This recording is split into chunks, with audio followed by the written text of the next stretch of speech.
ಬರೀ ಆಂಧ್ರಪ್ರದೇಶ, ತೆಲಂಗಾಣ, ಒಡಿಶಾ ಅಷ್ಟೇ ಅಲ್ಲ, ಕರ್ನಾಟಕ ಕರಾವಳಿ ತೀರಕ್ಕೂ ಮೋಂತಾ ಮಾರುತ ಪ್ರಭಾವ ಬೀರುತ್ತೆ. ಅರಬ್ಬಿ ಸಮುದ್ರದಲ್ಲಿ ಜೋರಾಗಿ ಗಾಳಿ ಬೀಸ್ತಾ ಇದ್ದು, ಉಡುಪಿ, ದಕ್ಷಿಣ ಕನ್ನಡದಲ್ಲಿ ಮೀನುಗಾರಿಕೆಗೆ ಅಲರ್ಟ್ ಘೋಷಿಸಲಾಗಿದೆ. ಇನ್ನು ಬೆಂಗಳೂರಿನಿಂದ ಹೊರಡುವ ರೈಲುಗಳ ಸಂಚಾರದಲ್ಲೂ ಕೂಡ ವ್ಯತ್ಯಯ ಉಂಟಾಗಿದೆ.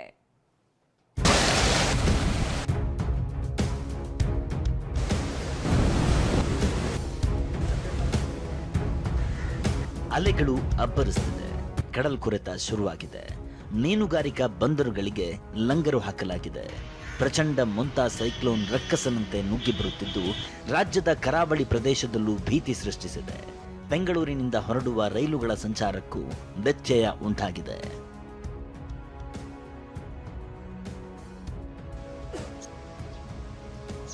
ಅರಬ್ಬಿ ಸಮುದ್ರದಲ್ಲಿ ಗಾಳಿಯ ವೇಗ ಹೆಚ್ಚಾಗಿದೆ. ದಕ್ಷಿಣ ಕನ್ನಡ ಜಿಲ್ಲೆಯಲ್ಲಿ ಮಳೆ ಬಿಟ್ಟು ಬಿಡದೆ ಸುರಿಯುತ್ತಿದೆ. ತಣ್ಣೀರುಬಾವಿ ಕಡಲ ತೀರಕ್ಕೆ ಬೃಹತ್ ಗಾತ್ರದ ಅಲೆಗಳು ಬಂದು ಅಪ್ಪಳಿಸುತ್ತಿವೆ. ಇತ್ತ ಮೀನುಗಾರರಿಗೆ ಸಮುದ್ರಕ್ಕೆ ಇಳಿಯದಂತೆ ಮೀನುಗಾರಿಕೆ ಇಲಾಖೆ ಎಚ್ಚರಿಕೆ ನೀಡಿದೆ. ಯಾವುದೇ ಅವಘಡಗಳು ಸಂಭವಿಸದಂತೆ ಮುಂಜಾಗ್ರತಾ ಕ್ರಮ ಕೈಗೊಳ್ಳಲಾಗಿದೆ. ನಾನೀಗ ಮಂಗಳೂರಿನ ತಣ್ಣೀರುಬಾವಿ ಸಮುದ್ರ ತೀರದಲ್ಲಿದ್ದೇನೆ. ನೀವು ಗಮನಿಸಬಹುದು, ಈಗಾಗಲೇ ಬಂಗಾಳ ಕೊಲ್ಲಿಯಲ್ಲಿ ಮೋಂತಾ ಚಂಡಮಾರುತದ ಎಫೆಕ್ಟ್ ತಟ್ಟಿರ್ತಕ್ಕಂಥದ್ದು ಇವತ್ತು ಆಂಧ್ರ ಪ್ರದೇಶ ಕರಾವಳಿ ಭಾಗಕ್ಕೆ ಅದು ಅಪ್ಪಳಿಸ್ತಿದೆ. ಸೊ ಈ ಹಿನ್ನೆಲೆಯಲ್ಲಿ ಅರಬ್ಬಿ ಸಮುದ್ರಕ್ಕೂ ಕೂಡ ಈ ಒಂದು ಮೋಂತಾ ಚಂಡಮಾರುತದ ಎಫೆಕ್ಟ್ ತಟ್ಟಿದೆ. ಹೀಗಾಗಿ ಸಾಕಷ್ಟು ರಫ್ ಆಗಿದೆ. ಇದು ಮಂಗಳೂರಿನ ತಣ್ಣೀರುಬಾವಿ ಸಮುದ್ರ ತೀರ. ನೀವು ಗಮನಿಸಬಹುದು, ಸಾಕಷ್ಟು ಪ್ರಮಾಣದಲ್ಲಿ ಈ ಅಲೆಗಳ ತೀವ್ರತೆ ಇರತಕ್ಕಂಥದ್ದು ಮತ್ತು ಬೃಹತ್ ಗಾತ್ರದ ಅಲೆಗಳು ಕೂಡ ದಡಕ್ಕೆ ಬಂದು ಅಪ್ಪಳಿಸ್ತಿದೆ.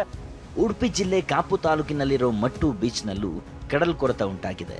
ಅರಬ್ಬಿ ಸಮುದ್ರದಿಂದ ರಕ್ಕಸ ಗಾತ್ರದ ಅಲೆಗಳು ಅಬ್ಬರಿಸುತ್ತಿವೆ. ಹೀಗಾಗಿ ಸಮುದ್ರಕ್ಕಿಳಿದಂತೆ ಮೀನುಗಾರರು ಹಾಗೂ ಸ್ಥಳೀಯರಿಗೆ ಸೂಚಿಸಲಾಗಿದೆ. ಮೋಂತಾ ಚಂಡಮಾರುತದ ಎಫೆಕ್ಟ್ ಕರಾವಳಿ ಭಾಗಕ್ಕೂ ಕೂಡ ತಟ್ಟಿರುವಂಥದ್ದು. ನಾವೀಗ ಇರುವಂಥದ್ದು ಕಾಪು ತಾಲೂಕಿನ ಮಟ್ಟು ಬೀಚಿನ ಬಳಿ ಇದ್ದೇವೆ. ನಾವು ಚಿತ್ರಣವನ್ನು ಗಮನಿಸ್ತಾ ಹೋಗ್ಬೋದು. ಸಮುದ್ರದ ಅಲೆಗಳ ಅಬ್ಬರ ಎಷ್ಟು ರಭಸವಾಗಿದೆ ಎಂಬುದು ಕೂಡ ಇಲ್ಲಿ ಗೊತ್ತಾಗ್ತಿರುವಂಥದ್ದು. ಯಾಕಂದರೆ ಪಶ್ಚಿಮ ಬಂಗಾಳದಲ್ಲಿ ಈಗ ವಾಯುಭಾರ ಕುಸಿತದಿಂದಾಗಿ ಆಳ ಸಮುದ್ರದಲ್ಲಿ ರಭಸವಾಗಿ ಗಾಳಿ ಬೀಸುವುದರಿಂದ ಸಮುದ್ರ ದಡ ಭಾಗದಲ್ಲಿ ಕೂಡ ರಕ್ಕಸ ಗಾತ್ರದ ಅಲೆಗಳು ಬಂದು ದಡಕ್ಕೆ ಅಪ್ಪಳಿಸುತ್ತಿರುವಂತಹ ಚಿತ್ರಣವನ್ನು ಕೂಡ ನಾವು ಗಮನಿಸಬಹುದು.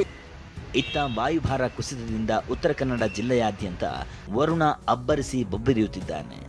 ಅಲೆಗಳ ಅಬ್ಬರದಿಂದ ಮೀನುಗಾರಿಕೆ ನಿಲ್ಲಿಸಲಾಗಿದ್ದು, ಬೋಟ್ಗಳು ಲಂಗರು ಹಾಕಿವೆ. ಗೋಕರ್ಣದಲ್ಲಿ ಕೊಯ್ಲಿಗೆ ಬಂದಿದ್ದ ಭತ್ತ ನಾಶವಾಗಿದೆ. ಈಗಾಗಲೇ ನಾವು ಉತ್ತರ ಕನ್ನಡ ಜಿಲ್ಲೆಯ ಬೈತ್ಕೋಲ್ ಬಂದರಿನಲ್ಲಿ ಇದ್ದೀವಿ.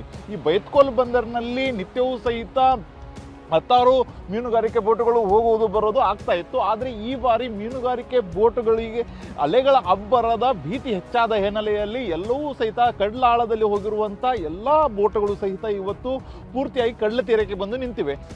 ರಣಚಂಡಿ ಮೊಂತಾ ಸೈಕ್ಲೋನ್ ಎಫೆಕ್ಟ್ನಿಂದ ರೈಲುಗಳ ಸಂಚಾರದಲ್ಲೂ ವಿಳಂಬ ಉಂಟಾಗಿದೆ. ಬೆಂಗಳೂರಿನಿಂದ ಹೊರಡಬೇಕಿದ್ದ ರೈಲುಗಳು ಸುಮಾರು 12 ಗಂಟೆಗಳ ಕಾಲ ತಡವಾಗಿ ಸಂಚರಿಸಲಿವೆ. ಕಾಕಿನಾಡದಿಂದ ಬರಬೇಕಿದ್ದ ಕಾಕಿನಾಡ ಎಸ್ಎಂವಿಟಿ ಬೆಂಗಳೂರು ಎಕ್ಸ್ಪ್ರೆಸ್ ರೈಲು, ಬೆಂಗಳೂರು ನಾಗೇರ್ ಕಾಯಲ್ ರೈಲುಗಳ ಸಂಚಾರ ರದ್ದಾಗಿದೆ.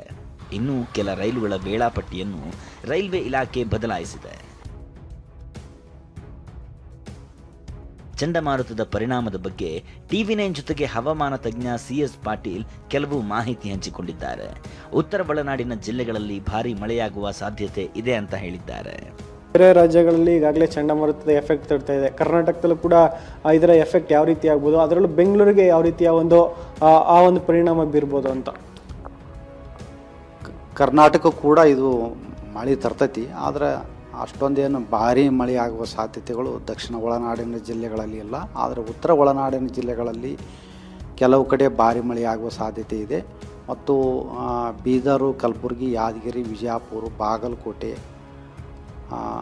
ರಾಯಚೂರು ಈ ಜಿಲ್ಲೆಗಳ ಕೆಲವು ಕಡೆ ಭಾರಿ ಮಳೆಯಾಗುವ ಸಾಧ್ಯತೆ ಇರುವುದರಿಂದ ಅಕ್ಟೋಬರ್ 28ರಂದು ಈ ಜಿಲ್ಲೆಗಳಿಗೆ ಯೆಲ್ಲೋ ಅಲರ್ಟನ್ನು ಕೂಡ ಕೊಡಲಾಗಿದೆ. ಈ ಎಚ್ಚರಿಕೆಯಂತೆಯೇ ಧಾರವಾಡದ ರೈತರಿಗೆ ಈಗಾಗಲೇ ಚಂಡಮಾರುತದ ಎಫೆಕ್ಟ್ ತಟ್ಟಿದೆ. ನಿರಂತರ ಮಳೆಗೆ ಮೆಕ್ಕೆಜೋಳ ಜಮೀನಿನಲ್ಲಿಯೇ ಹಾಳಾಗ್ತಿದೆ.